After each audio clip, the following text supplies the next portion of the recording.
everybody, welcome to my channel. My name is Sharon and this is a channel that is dedicated to all things related to narcissism. I make videos every Monday, Wednesday, and Friday on all types of topics related to narcissism. So if you haven't already, please take a moment to subscribe to the channel so you don't miss any videos. I would really appreciate it if you gave the video a thumbs up. It's a free way you can help me out, and definitely don't forget to leave a comment because I like to read what you have to say. So in today's video, I have a fan favorite, a very special guest, my daughter. She's been on the show 2 other times before, and she is back today to make another appearance to tell us from a child's point of view, even though she's 18, but from a child's point of view, what it's like to grow up with a narcissist, but specifically in this video, what it's like to move away, to escape from a narcissist. And also the prompting for her being on the video today was because yet again, for the second time, she was awakened by the police because of her father. So, Paris, welcome to the channel. Hi, everybody. Thanks for being willing to hear me again. Well, why don't we get right into it? Because I could see this being a somewhat longer video. The last that we heard from you, we were still living in New Hampshire. So we've been now in a different state for 2 months. Why don't you tell us a little bit about that process? I guess I'll get the ball rolling by asking you, what was it like when I told you that we were going to move? What were your feelings, and what was it like when we were packing and getting ready to go? We'll talk about the actual move in a minute. Well, I think you first told me we were going to move like a few months before it happened, and it was like I knew it was coming, but we didn't know when, and we didn't know where we were going to move. So it was something like we knew it was coming, but we didn't know when. So then we finally figured things out. We knew where we were moving and when it was. And at that point we had about 2 months to prepare. So for those past 2 months of those last 2 months at our old house, it was like constant packing, getting things in the storage unit. But we had to do all of this in secret on top of it. So it wasn't like we had help. It was the 3 of us, packed up our entire house, got our animals ready to go, and then eventually made this big move. How did you feel about it? How did you feel about having to leave the state and doing it in secret? I think the hardest part was leaving friends behind, especially because I couldn't tell them. It was like we were setting up. They're like, "Oh, do you want to hang out soon?" And I was like, "Yeah, sure." But I was thinking to myself, I'm gonna be out of the state next week, so are we gonna hang out in the next 7 days, or do I need to pretend? So I would say that was the hardest part. Was doing it in secret, as you couldn't tell anybody. It was like you're secretly trying to act the whole time. Did you have any issues with actually leaving your father? How did you feel about that? Because us leaving was pretty final. I'm not upset about leaving my father. Honestly, the thing I was worried about was him finding out. I didn't want him stopping us. I was worried about him in this move, but it wasn't because I was upset we were leaving, oh, I'm not gonna see him again. It was, oh my gosh, I hope he doesn't find out because he's gonna ruin this. Yeah, that's what I felt too. I was afraid about that. Before I get too much into going into the move, the actual move when we left, why don't you tell us a little bit about your feelings of your father, what you want going forward? I don't want a relationship with him.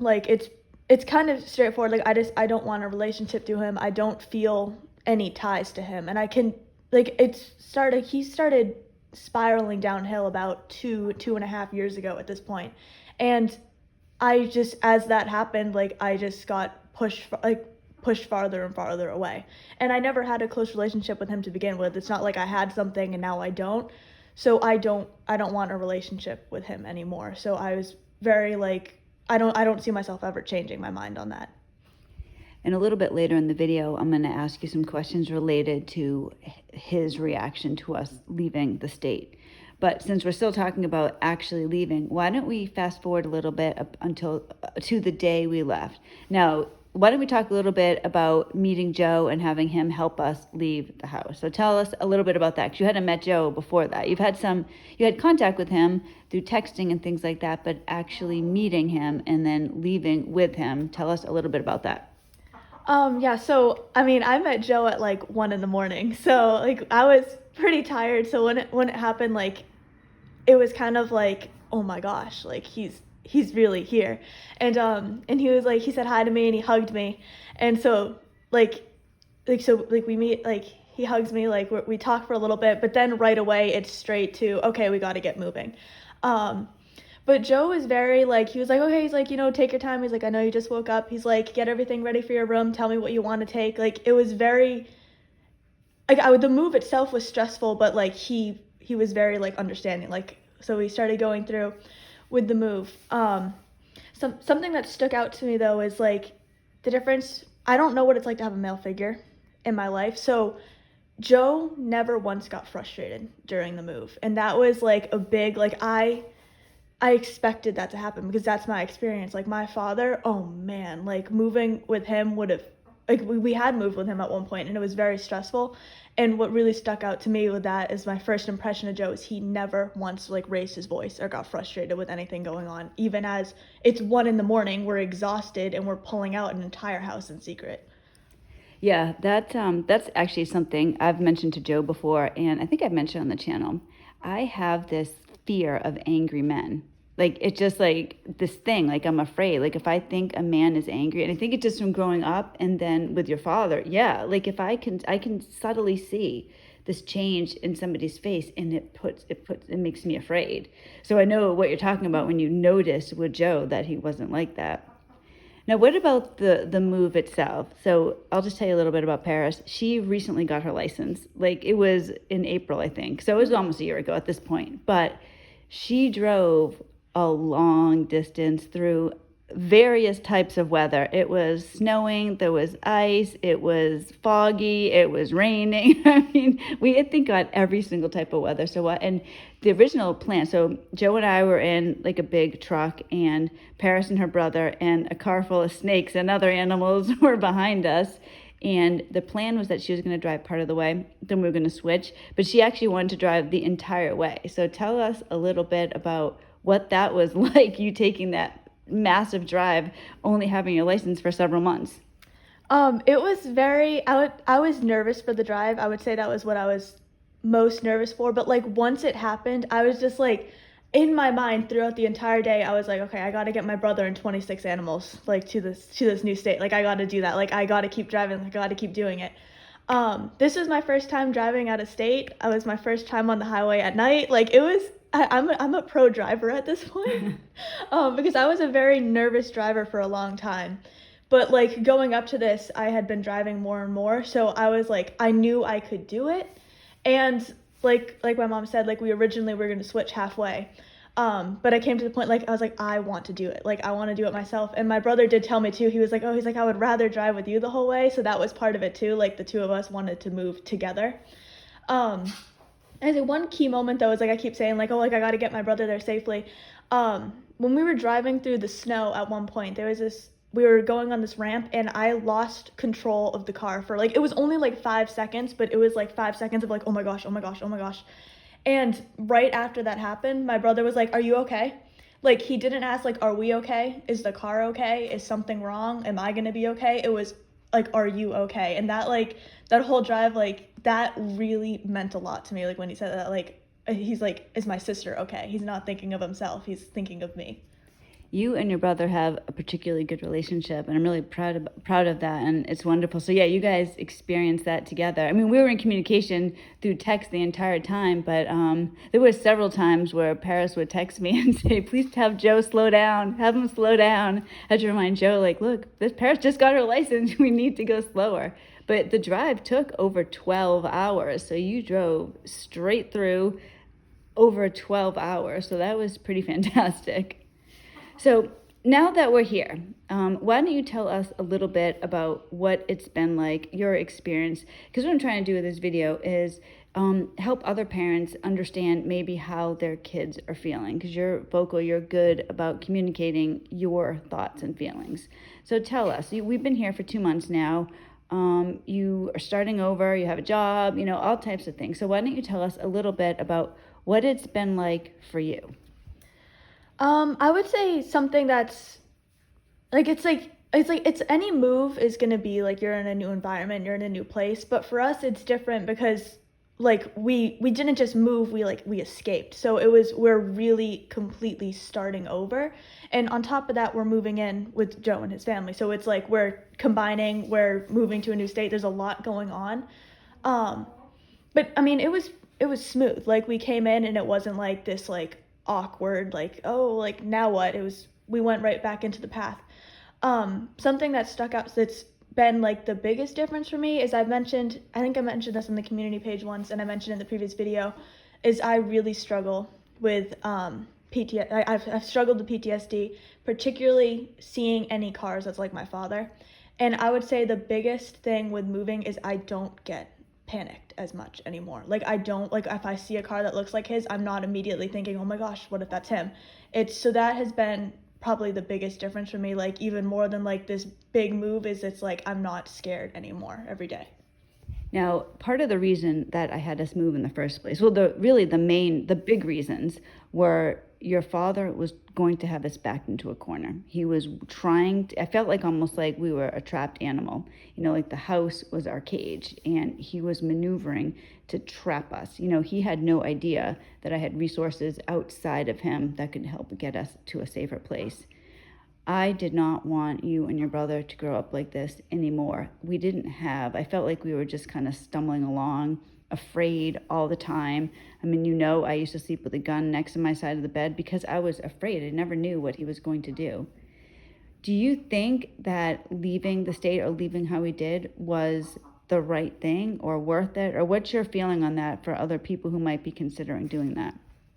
I think it was like I don't regret it. I wish we hadn't needed to do it. I would like to still be like at my old home with my friends. I miss my friends a lot, but I don't regret it. I think we did the right thing because I think his reaction, like I knew the whole time that he was gonna react negatively. I mentioned before that I was worried that he was gonna like try to stop us. His reaction once we actually moved really showed that I don't like we were, it might have even been in more danger than like I think I realized. Like I was aware he could cause problems at any time, but then he started causing problems. So I do think getting out of the state in secret was the right thing to do, because if we had done it any other way, we would still be stuck there until my brother turns 18. And it's not even just that. Like a problem that we had was that because I hadn't worked during the marriage, your father had tight control over finances, and that was a big issue. And this is an issue that a lot of people have. I got to the point where I was like, all right, like we are not going to be okay if we stay in New Hampshire, and I believe that Joe is a godsend, and we have our relationship and it works fantastic. It really does. And everything was smooth. But regardless of Joe, I would have left. I had to leave the state because the way that the state of New Hampshire is, and I think a lot of states are like this, if you file for divorce from somebody, this other person, until the divorce is final, or even then, like depending on how the judge is, you have to stay where you are. You can't move. You have to stay. So I had to move before I filed for divorce so that I was already in the location that I was going to be in during the divorce. My ex, as a narcissist, is not a kind person. He's cruel. He wants to see me suffer. One thing that I read this, and it's so true. A narcissist hates you more than they love their children, more than they love anything. Revenge is what they want. My ex wanted to keep me in a box, and by extension, the children. So many of us suffer horrifically with these abusers, because the reality is, for a long time, you don't even know you're abused. You just think that something's wrong, or why is my marriage like this, or what's happening. The reality is you're with somebody who is working against you the entire time. They want to see you suffer. Anything that they can do to make you suffer, they'll do. Now, that brings me to something that happened last week. Now, you have been awakened by the police previously, and now this happened again. So actually, why don't you talk to us? We'll end it, not the video, but we'll end this segment of it with you talking about what happened this last time. But why don't you talk a little bit, and leading up to this, how your father reacted and the things that he's done leading up to the police at the door last Friday. Okay, so he didn't find out, I think it was 2 days after, it was like the day after Christmas, I want to say, is when he realized, like when he started causing problems. And at this point, we had a huge truck we traveled with us. Like, we still had this big truck in the driveway. We're still like just in the process of settling in. Like, we just did this huge move. Our first priority was getting the animals in, so we had like none of our furniture out of this giant truck. So we're trying to deal with that. And then my mom calls me downstairs, and she tells me she tells me like how to take care of the animals, like what animals are which, because she's like, your father and his parents are like trying to get me arrested. And going into the move, I was aware there was the potential this might happen. Like, my mom did I think she sat both of us down and she told us, like, listen, like, they might try to get me arrested, and she's like, if something happens, you're gonna stay with Joe and you're gonna be fine. Like, it's only gonna be a day or two, it'll be fine. So like, it was in the back of my mind that this could happen, but now it's like, oh, okay, this is actually happening. So like, we're not even like, we're still exhausted, we're still trying to get everything in, and now we have to rush to unload this truck because we don't know what's going on, and we need to get this truck out so that, like, it looks suspicious to have this big truck in the driveway. Like, what's going on? So we had to get that out. At this point, it's like, we get it out, we realize, like, we're still stressed out about it, but we eventually find out, like, okay, the police aren't coming, like, we're fine for now, they can't do anything. My mom got in contact with her attorney, and like, she was able to explain, she's like, you did nothing wrong, you did nothing illegal, they can't arrest you, they can't do anything. So that was obviously very relieving, but that wasn't the end of it.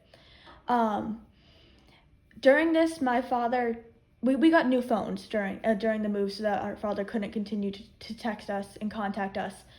But over the next couple days, I want to say our extended family reached out to my brother and I, but it was like not in a very sincere way at all. It was like my grandparents reached out asking if we're safe. Like, we're with our mom, we're obviously safe. Like, what do you think is going on? And our father never contacted us to see if we're okay. He contacted us for information. And that happened once, and then it was like silence. Like, it wasn't, are you okay? It was, where are you? Like, you need to come back type of thing. It wasn't sincere. And then it goes silent for a few weeks or so. Like, he kind of fades into the distance.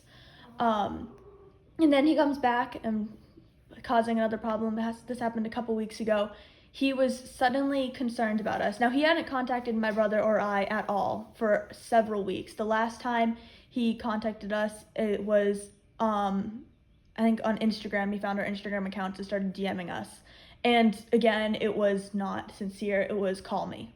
Like, that was it. So we block him. He doesn't try to contact us any other way, because he does have our emails. The thing is, he could contact us if he wanted to. He was choosing not to at this point. Like, for weeks, nothing.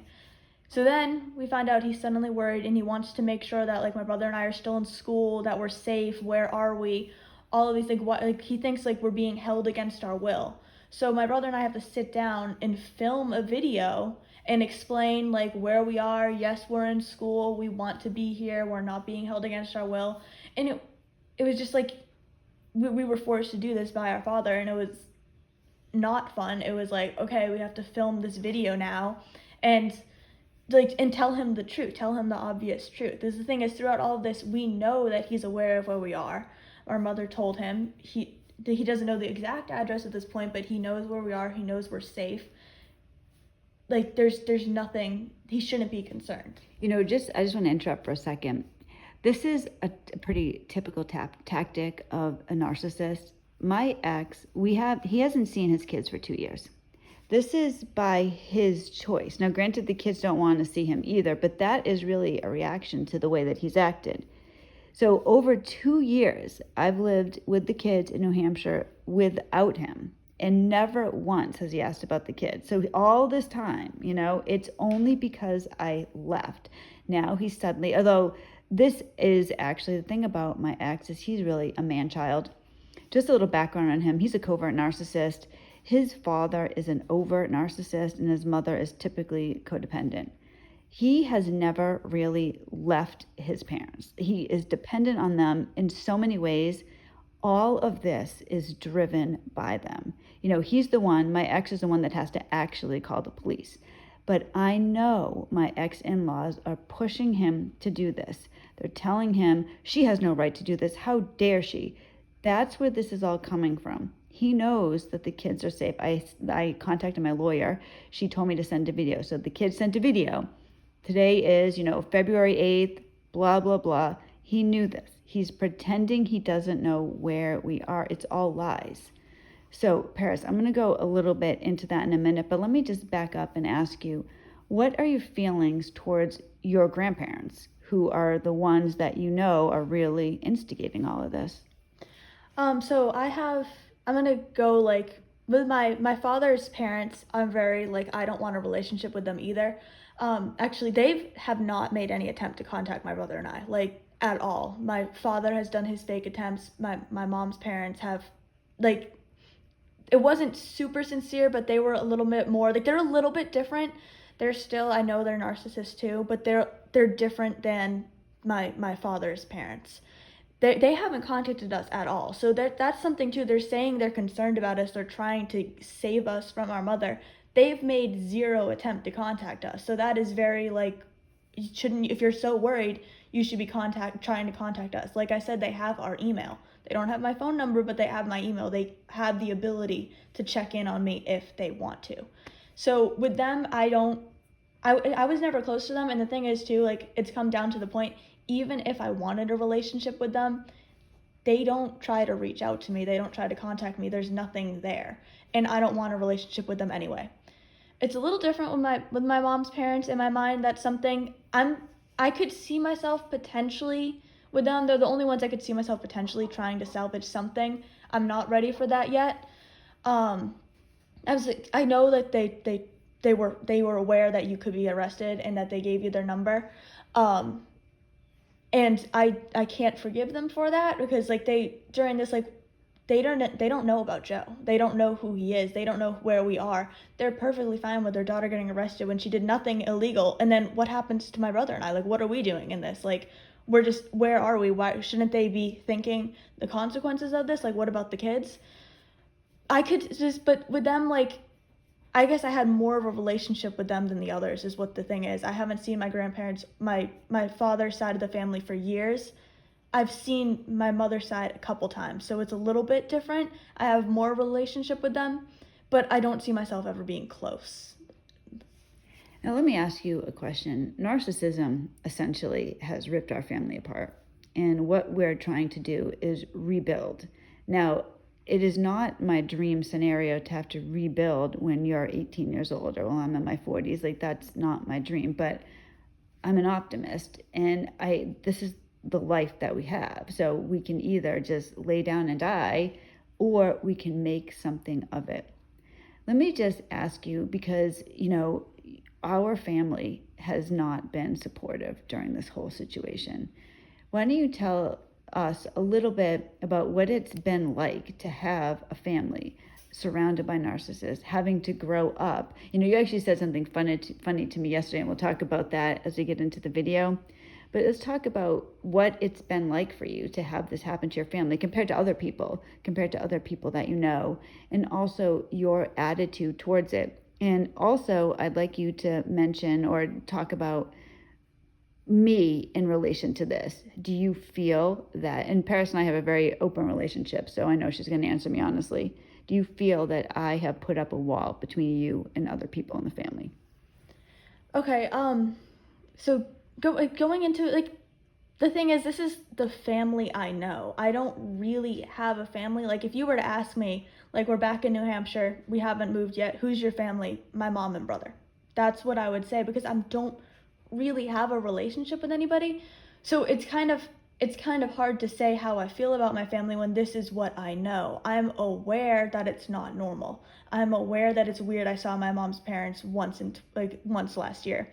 They just never really wanted to see us, but unlike the rest of the family, I have seen them. I mentioned a few minutes ago, like I have somewhat of a relationship with them, but it's not super close. So that when I say I would want a relation, like I might reach out, that's what it would be. I don't see myself getting any closer than it's been the last 18 years of my life.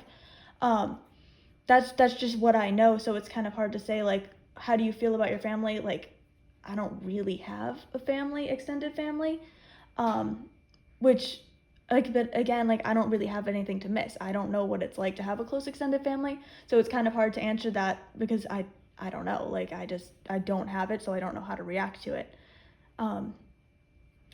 In regards to like, to moving forward, like, I want to rebuild, I want to have a family, but I'm looking for it as more, okay, it's going to be that next generation. Like, I want to have my own family, and that's going to be what my family is. It's the family that's living in this house with us right now. Like, we just moved in with Joe and everybody. That's my new family. Like, I don't have what we left behind is what we left behind. It wasn't, honestly, like, I wouldn't even say we left them behind. They kicked us out in a way. They weren't helpful.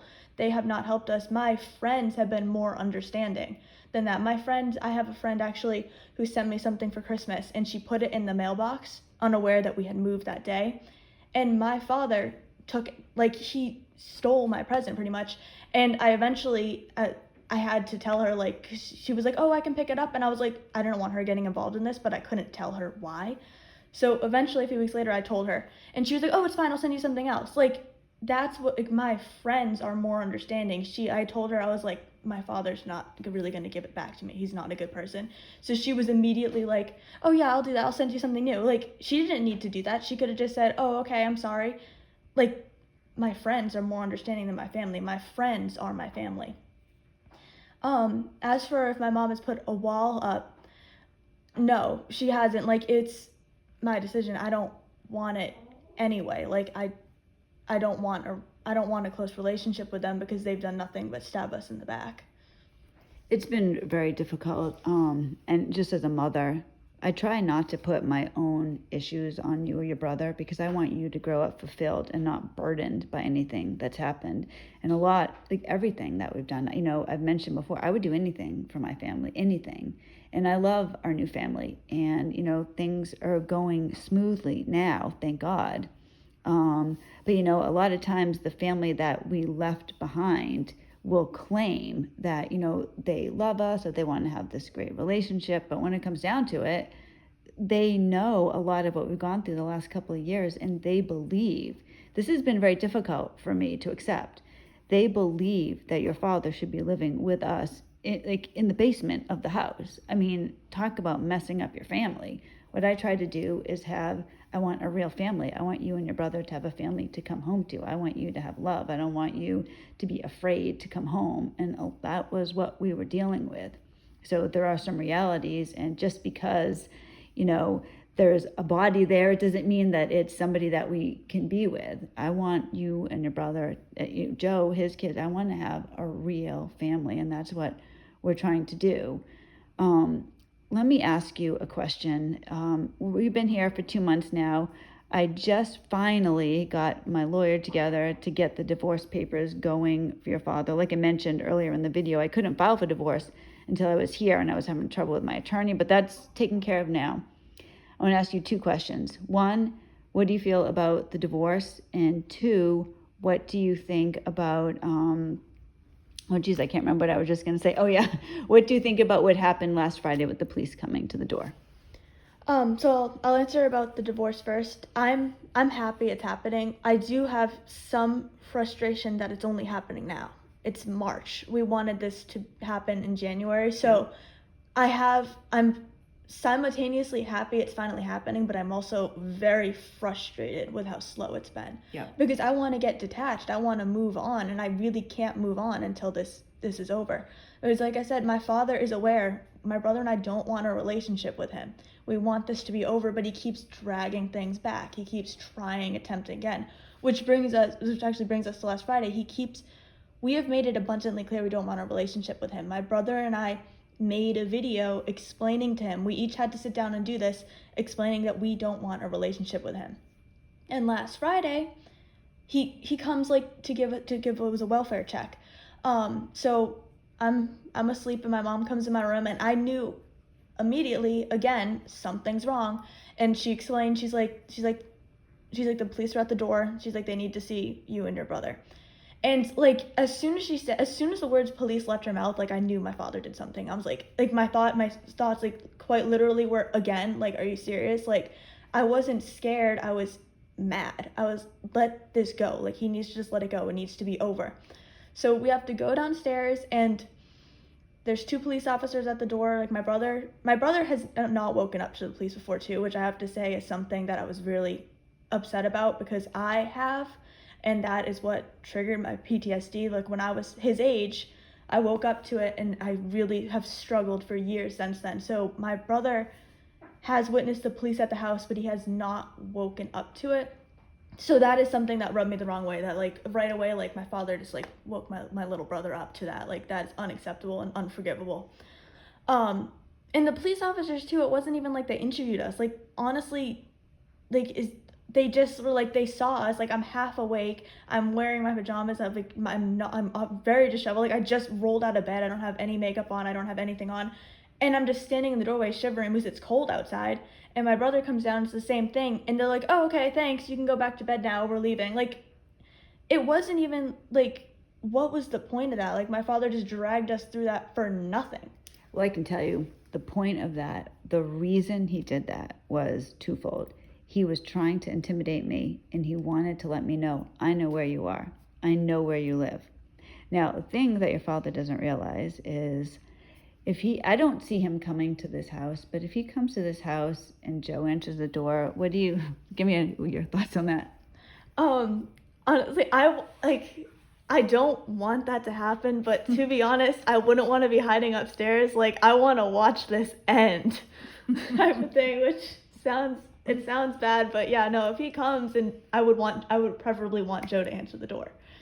Yeah, your father doesn't know what he's in for, but Paris, I'm really happy that you could be on this channel and talk about things. It was something you said that was so funny last night. Something that has helped my family is humor.